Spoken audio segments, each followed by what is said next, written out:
Nangyering Lindel Nung Martis NG Gabi SA Cebu 930-5, Ingit Po Enga Kababayan.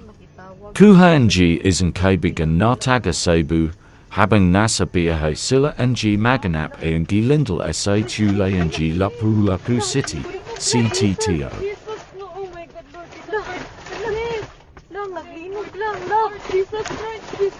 Yes, makatras ka pa. Dili na, itawag, balik ko. Lord Jesus Christ, Lord Jesus. Lord Jesus Christ. Lord. Lang, kusog ka ayo, ang linog lang. Lord Jesus. Relax. Lord Jesus Christ. Relax. Lord Jesus.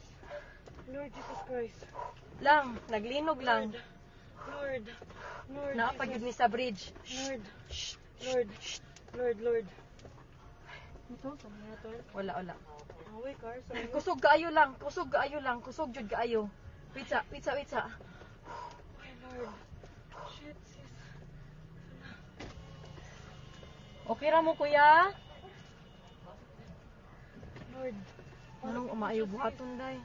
Wait lang. Tawag ka manang, day. Lang, manaog, mi? Manaog kita, guro. Naog to, sis, sa bridge. Sis. Ha? Let's go down. Dili, uy. Let's go down. Pinigo naman ang sakyanan. Lang, manaog mi lang? Kusog yun kayo siya lang. Nag-uyog. Ha? Nag-uyog ihapon siya. Wait sa akong bag. Lang, ipawngon ang sakyanan, lab. Naog sis. Wait lang, uy. Dali na. Wakon bag. Hain, madilan na. Kita ala dira sa ikaduha, wait lang. Dali na, layo na.